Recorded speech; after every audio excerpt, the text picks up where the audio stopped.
Hello viewers, welcome back to my channel.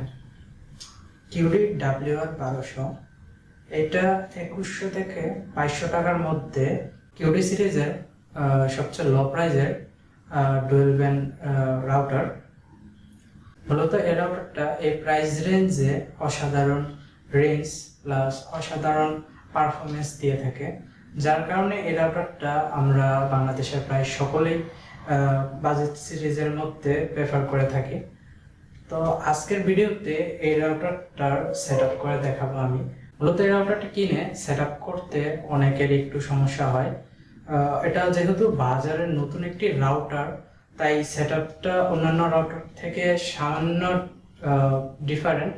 তো আজকের ভিডিওতে এই রাউটারটা কিভাবে পারফেক্টলি সেটআপ করতে হয়, আর এই রাউটারটা আপনারা দেখে হয়তো বুঝতে পারছেন রাউটারটা আমি দীর্ঘদিন ধরে ইউজ করছি। তো এই রাউটারটা নিয়ে ডিটেলসে একটি ভিডিও আসবে, অবশ্যই সেই ভিডিওটা আমি পাবলিশ করার সাথে সাথে ভিডিও ডিসক্রিপশন বক্সে লিঙ্ক দিয়ে দিব। অবশ্যই আগে সেই ভিডিওটা যদি পাবলিশ হয়ে থাকে সেই ভিডিওটা আগে গিয়ে দেখে আসতে হবে। তো আজকে এই রাউটারটা সেট আপ করে দেখাবো। তার আগে দরকারি কিছু কথা বলে নিই। আমাদের চ্যানেলে 1000 সাবস্ক্রাইবার কমপ্লিট হয়ে গেছে, তার জন্য আপনাদের ধন্যবাদ। আর এটা হচ্ছে আমার ফার্স্ট ফেস ক্যাম ভিডিও। ভবিষ্যতে কি এরকম ফেস ক্যাম ভিডিও বানাবো নাকি অন্য কোনো ডিফারেন্ট স্টাইলে ভিডিও বানাবো, সেটাও আপনারা কমেন্টে সাজেস্ট করতে পারেন। তো আর কথা না বাড়িয়ে এখন এই রাউটারটা সেট আপ করে দেখাবো। এই রাউটার বক্সে দুটো জিনিস পাবো, একটা হচ্ছে অ্যাডাপ্টার। অ্যাডাপ্টারটা হচ্ছে আপনার 12 ভোল্ট 1 অ্যাম্পিয়ারের অ্যাডাপ্টার। ল্যান কেবল, ল্যান কেবলটা যদিও পুরান হয়ে গেছে, রাউটারটা আমি দীর্ঘদিন ধরে ইউজ করছি। তো অনেকে এখানে একটা ভুল করে থাকেন, আপনি একটু খেয়াল করে দেখতে পারবেন যে রাউটারটা এখানে একটি ওয়ান পোর্ট আছে আর বাকি সবগুলো ল্যান পোর্ট। তো এই যে ল্যান কেবলটা আমরা রাউটারের অনেকেই ল্যান পোর্টে দিয়ে দিই, যার কারণে রাউটারটা ঠিকভাবে কনফিগার করলেও ইন্টারনেট অ্যাক্সেস পায় না। আমি অবশ্যই আপনাদের একদম ডিটেলসে ভিডিওটা দেখাবো, যার কারণে আমি সম্পূর্ণ এখানে স্টেপ বাই স্টেপ দেখাবো। তো এই ল্যান কেবলটা অবশ্যই সর্বপ্রথম রাউটারের এই দিকে যে ওয়ান পোর্টটা আছে সেখানে কানেক্ট করে নেবেন। অবশ্যই পোর্টগুলোর নিচে লেখা থাকবে কোনটা ওয়ান পোর্ট আর কোনটা ল্যান পোর্ট। আপনারা অবশ্যই ওয়ান পোর্টে এই ল্যান কেবলটা লাগাবেন। তারপর হয়তো আপনার আইএসপি ধরনের একটা অণু দিবে। তো এই অণুটার এদিকে যে অণুটার ল্যান পোর্ট আছে সেখানে এই রাউটারের মাথা থেকে আসা ওয়ান পোর্টের মাথা থেকে আসা যে ল্যান কেবলটা সেটা এরকম কানেক্ট করে দিবেন। এটা হচ্ছে অণুর ল্যান পোর্টে। আর হ্যাঁ, যখন ল্যান পোর্টটা কানেক্ট করবেন ঠিকভাবে কানেক্ট করবেন, যাতে ক্লিক করে একটা সাউন্ড হয়, তাহলে বুঝতে পারবেন যে প্রপারলি ল্যান কেবলটা কানেক্ট হয়েছে। আর অণুটা যারা ইন্টারনেট কোম্পানি আছে তারা ভালো মতো সেট আপ করে দিয়ে যাবে। অণুটার যেমন এখানে প্যাচ কোডটা থাকবে, আমি জাস্ট সুবিধার্থে আমি খুলে নিয়ে আনছি অণুটা রেকর্ডিং এর সুবিধার্থে। তো অণুটা আইএসপি আপনাকে ঠিকভাবে কনফিগার করে দিয়ে যাবে। জাস্ট অণু থেকে আসা যে ল্যান কেবলটা সেটা রাউটারের ওয়ান পোর্টে কানেক্ট করে দিবেন। তারপর রাউটারটার যে পাওয়ার কেবলটা আছে, অনেকেই ল্যান কেবলটা আগে পাওয়ার কানেক্ট দিয়ে তারপর ল্যান কেবলটা কানেক্ট করেন। মাঝে মাঝে এক্ষেত্রে কনফিগারেশনের সামান্য সমস্যা হতে পারে, তাই আগে ল্যান কেবলটা অন্যের সাথে কানেক্ট করে তারপর পাওয়ার কেবলটা রাউটারে কানেক্ট করে দিবেন। রাউটারের পেছনে এই যে রাউটারের পেছনে স্টিকারে এসএসআইডির নিচে পাসওয়ার্ড লেখা থাকবে। তো সেই পাসওয়ার্ডটা দিয়ে আপনার ওয়্যারলেসে ফার্স্ট কানেক্ট করে নিতে হবে। তারপর এই রাউটারের পেছনেই আপনার আইপিটা লেখা থাকবে। এখানে একটা গুরুত্বপূর্ণ বিষয় হলো যে অন্যান্য রাউটারে যেমন আমরা দেখে থাকি যে আইপিটা 192.168.0.1 বা 1.1, তবে এই রাউটারটার সামান্য ভিন্ন। এই রাউটারটার ডিফল্ট আইপি হচ্ছে 192.168.10.1। এটা এই যে এই রাউটার স্টিকারে এদিকে স্টিকারে দেওয়া আছে। আপনারা এই আইপিটা নোট করে রাখবেন, প্লাস এদিকে যে পাসওয়ার্ডটা, এসএসআইডির যে পাসওয়ার্ডটা সেটাও নোট করে রাখবেন। এই যে দেখেন এখানে রাউটারটা আমি ঠিকঠাক মতো কেবলের সাথে কানেক্ট করে নিয়েছি। এটা যে অনু থেকে আসা যে ল্যান্ড কেবল, এখানে দেখেন যে অনুতে যেই ল্যান্ড কেবলটা, অনুতে লাগানো যে ল্যান্ড কেবলটা সেটা ডাইরেক্ট গিয়ে আমি এই রাউটারের ওয়ান পোর্টে, এই রাউটারের এদিকে ওয়ান পোর্টটা আছে সেখানে কানেক্ট করেছি। তারপর এই রাউটারটার মধ্যে আমি পাওয়ার কানেক্ট করে দিয়েছি। এখন বাকি সেটআপ প্রসেসটা কম্পিউটার স্ক্রিনে গিয়ে দেখাচ্ছি। আর হ্যাঁ, আমি যে এখানে যেভাবে দেখিয়ে দিচ্ছি মোবাইলেও সেম টু সেম সেইভাবেই আপনি সেটআপ করতে পারবেন। মোবাইল আর কম্পিউটারে তেমন কোনো ডিফারেন্ট নাই। রেকর্ডিংটা যাতে ভালো মতো করতে পারি সেই স্বার্থে আমি কম্পিউটার স্ক্রিনে দেখাচ্ছি। আপনারা মোবাইল দিয়েও চাইলেও সেমভাবেই সেটআপ করতে পারবেন। প্রথমে আমি যে বলেছিলাম কিউটি রাউটারের যেই এসএসআইডির যে পাসওয়ার্ডটা সেটা মনে রাখতে হবে। তো সেটা আমি আপনারা ছবি তুলে রাখবেন বা নোটপ্যাডে আগে নোট করে রাখবেন। এটা হচ্ছে আপনার কিউটির এসএসআইডির বাই ডিফল্ট এসএসআইডির পাসওয়ার্ডটা।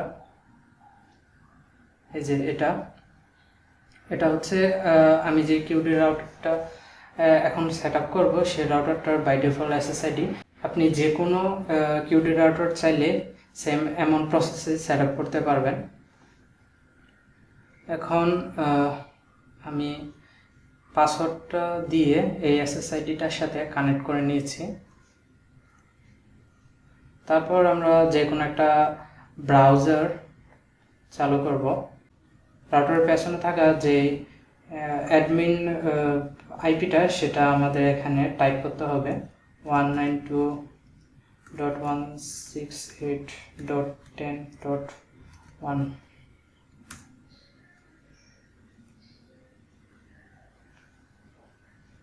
তো আইপিটা দেওয়ার সাথে সাথে এখানে বলবে যে একটা অ্যাডমিন পাসওয়ার্ড ক্রিয়েট করে দেওয়ার জন্য। অ্যাডমিন পাসওয়ার্ডটা অবশ্যই 8 লেটারের হতে হবে। সাপোজ আমি অ্যাডমিন পাসওয়ার্ডটা দিচ্ছি অ্যাডমিন 123। তো আমি যে অ্যাডমিন পাসওয়ার্ডটা দিয়েছি অ্যাডমিন 123, এই পাসওয়ার্ডটা অবশ্যই আপনাদের নোট করে রাখতে হবে। নেক্সট টাইম যখন রাউটারটা সেট আপ করতে যাবেন বা রাউটারের কোনো সেটিং চেঞ্জ করবেন তখন এই অ্যাডমিন পাসওয়ার্ডটা দরকার লাগবে। অ্যাডমিন পাসওয়ার্ডটা দিয়ে আমি কনফার্ম করে দিব। আপনারা আপনাদের নিজের মতো যে কোনো অ্যাডমিন পাসওয়ার্ড দিয়ে নিতে পারবেন।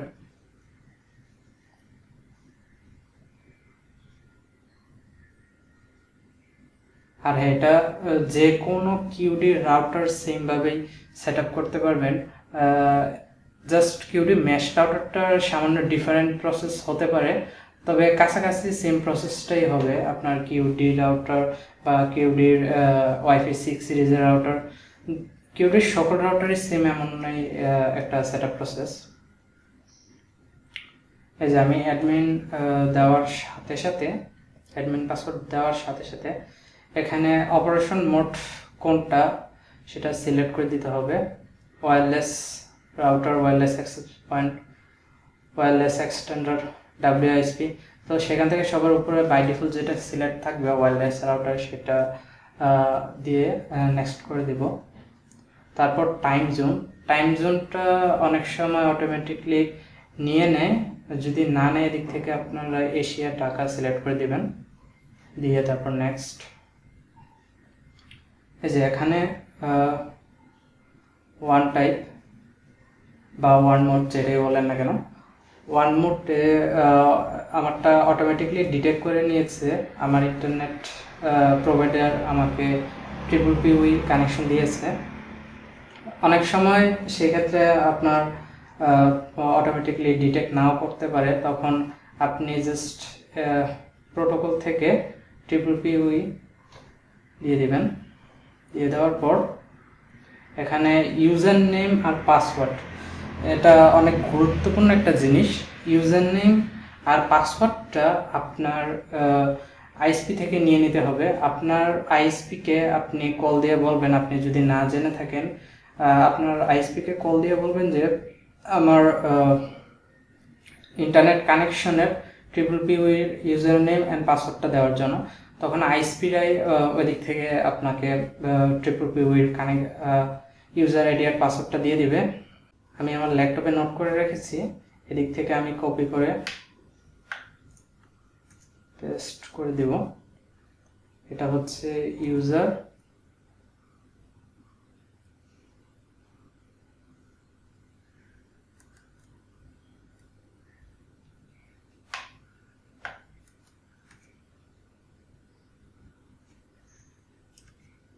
আমি এখন ইউজার নেম আর পাসওয়ার্ডটা দিয়ে দিয়েছি। আর হ্যাঁ, অনেকের ঠিকমতো ইউজার আইডি এন্ড পাসওয়ার্ড দেওয়ার পরও কানেক্ট নেয় না। তো এটা একটা গুরুত্বপূর্ণ জিনিস। এটা কানেক্ট না নেওয়ার কারণটা আমি ভিডিওর শেষে বলছি।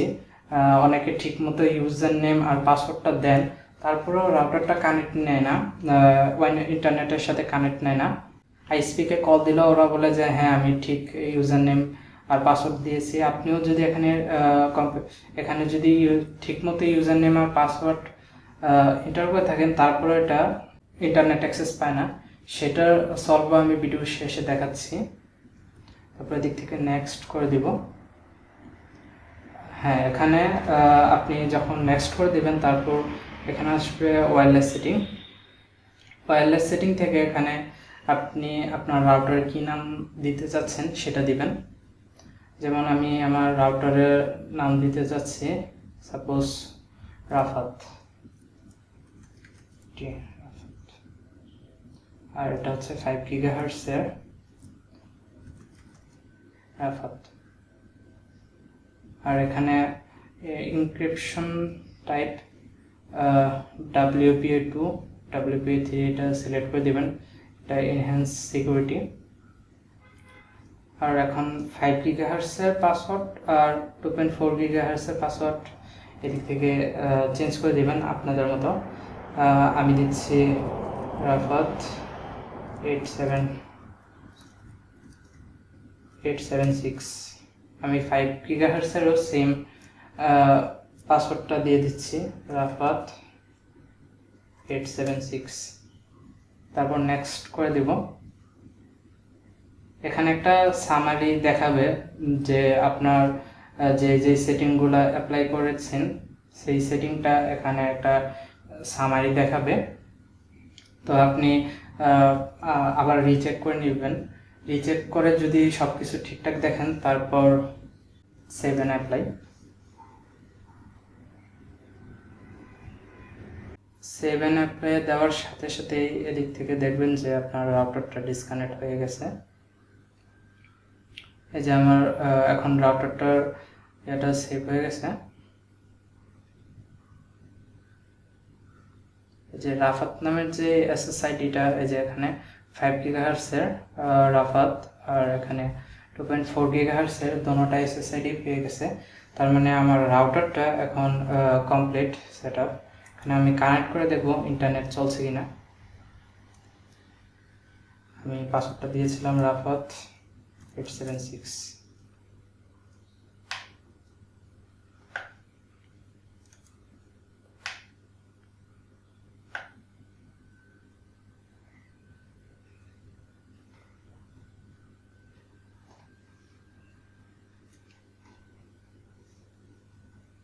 এই যে আমি রাউটারের SSIDর সাথে কানেক্ট হয়ে গেছি। এই যে এখানে দেখেন ইন্টারনেট ওয়ান স্ট্যাটাস কানেক্টেড দেখাচ্ছে, তার মানে আমি ইন্টারনেটের অ্যাক্সেস পেয়ে গেছি। আমি যে কোনো একটা ওয়েবসাইট খুলে দেখছি, ফেসবুক, এই যে facebook.com খুলছে। তার মানে আমাদের এখন বেসিক সেটআপ প্রসেসটা সম্পূর্ণ শেষ। তো এখানে একটা গুরুত্বপূর্ণ জিনিস যে ওয়ান কানেকশনের টাইপটা আপনি PPP দেওয়ার পরেও ঠিকঠাক মতো ইউজার আইডি আর পাসওয়ার্ডটা দেওয়ার পরেও রাউটারটা ইন্টারনেট অ্যাক্সেস পাচ্ছে না। তো এই ইন্টারনেটটা না পাওয়ার মূল কারণটা হচ্ছে যে আমরা অনেকে ওল্ড রাউটার থেকে নিউ রাউটারে শিফট করি। তো অনেক সময় আপনার ইন্টারনেট যারা প্রোভাইডার আছে তারা রাউটার ভিলেন করে রাখে। রাউটার ভিলেনের মানে হচ্ছে যে জাস্ট রাউটার ওল্ড রাউটারের যে ম্যাক আইডিটা, রাউটারের যে ম্যাক অ্যাড্রেসটা, সেটার মাধ্যমে একমাত্র এই রাউটারটা ইন্টারনেট অ্যাক্সেস পাবে। তাছাড়া অন্য কোনো যদি আপনি ম্যাক অ্যাড্রেসের আন্ডারে যদি কোনো রাউটার কানেক্ট হয় তাহলে সেই রাউটারটা আর ইন্টারনেট অ্যাক্সেস পাবে না। তো সেটা বাইপাস করা একদম একটা সিম্পল টেকনিক। সেটা হচ্ছে যে আপনি আপনার রাউটারের এই যে নতুন রাউটারটা, সাপোজ যে আপনি কিউডি রাউটারটাই নতুন লাগিয়েছেন, তো সেই রাউটারটার ম্যাক অ্যাড্রেসটা চেঞ্জ করে দিবেন। ম্যাক অ্যাড্রেসটা চেঞ্জটা বিভিন্ন রাউটারে বিভিন্ন জায়গায় থাকে। তো আমি কিউডি রাউটারে দেখাচ্ছি। আপনি ওয়েনে গিয়ে মোড সেটিংয়ে গেলে এখানে স্ট্যাটাসের নিচে সেটিং, এদিক থেকে অ্যাডভান্স, এই যে অ্যাডভান্সে গেলে এখানে ম্যাক ক্লোন, এটা আপনি এই যে অ্যাডভান্সে গেলে এখানে ম্যাক ক্লোন, এদিকে আপনার যে ওল্ড রাউটার, আপনার যে এর আগে যে রাউটারটা ছিল সে রাউটারের পেছনে একটা ম্যাক অ্যাড্রেস থাকবে। সেই ম্যাক অ্যাড্রেসটা সিম্পলি ওই রাউটারে যেমনভাবে থাকবে সেম টু সেম এখানে টাইপ করে দিতে হবে। যেমনভাবে ওল্ড রাউটার ছিল সেম টু সেম তেমনভাবেই এই রাউটারে টাইপ করে দিয়ে তারপর সেভ এন্ড অ্যাপ্লাই করলে আমি 100% শিওর যে ইন্টারনেট অ্যাক্সেসটা পেয়ে যাবে। তাছাড়া অনেক সময় আপনার অনুতে ভিলেন করা থাকে, যদি অনুতে ভিলেন করা থাকে তাহলে অনু চেঞ্জ করলে ইউজার আইডি পাসওয়ার্ড ঠিক থাকলে অনু চেঞ্জ করলে তখন আর ইন্টারনেট অ্যাক্সেস পাবে না। তো আমি এখন সিস্টেম স্ট্যাটাসে চলে যাব। এদিক থেকে কিছু গুরুত্বপূর্ণ সেটিং দেখিয়ে দিচ্ছে, যেমন আমাদের অনেকে এই ফিচারটা ইউজ করে থাকি যে স্মার্ট কানেক্ট।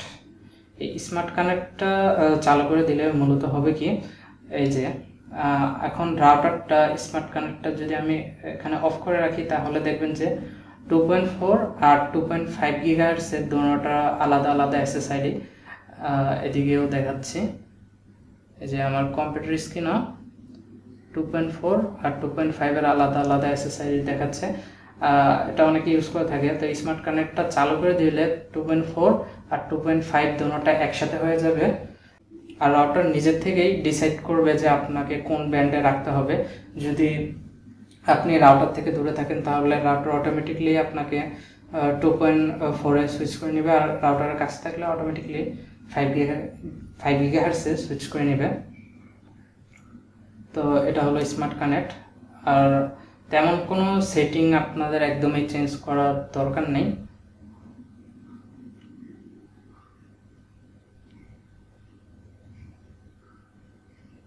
আর আপনারা অবশ্যই রাউটারটা যদি যদি নতুন কিনে থাকেন তাহলে সর্বপ্রথম আপনি ফার্মওয়্যারটা আপডেট দিয়ে নেবেন।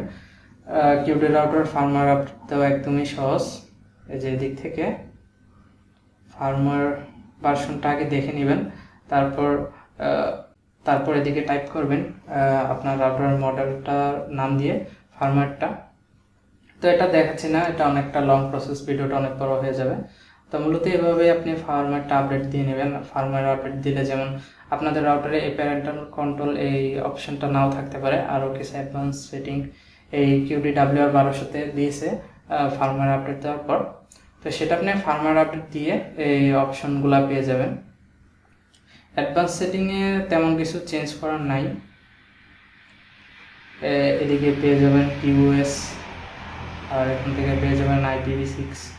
তো অ্যাডভান্স সেটিং থেকে আর কোনো কিছু চেঞ্জ করার দরকার নেই, যদি চেঞ্জ করেন আবার নেটওয়ার্কে সমস্যা দিতে পারে। তো আশা করি আজকের ভিডিওটা বুঝতে পেরেছেন আমরা কিভাবে কিউডি রাউটার সেট আপ করতে পারি। তো আমার ভিডিওটা কেমন লেগেছে সেটা আপনারা কমেন্ট করে জানাতে পারেন। আর এটা আমার ফার্স্ট ফেস ক্যাম ভিডিও, কি কি ইমপ্রুভ করতে পারি বা আমার কথা বলার ভিতরে কি কি চেঞ্জ করতে পারি আর আমার কি বোঝাইতে কোনো সমস্যা হচ্ছে কি না সেগুলো আপনারা কমেন্ট করে জানাতে পারেন। আর হ্যাঁ, চ্যানেলটা মাস্ট, যদি আপনার ভিডিওটা পছন্দ হয়ে থাকে তাহলে চ্যানেলটা মাস্ট বি সাবস্ক্রাইব করবেন, কারণ সাবস্ক্রাইব জিনিসটা আপনাদের কাছে 1 সেকেন্ডের ব্যাপার হলো আমাদের কাছে অনেকটা মোটিভেশনের কাজ করে, তাই অবশ্যই চ্যানেলটা সাবস্ক্রাইব করবেন। তো আজকের জন্য এটুকুই। ভিডিওটা সম্পূর্ণ দেখার জন্য আপনাদের ধন্যবাদ।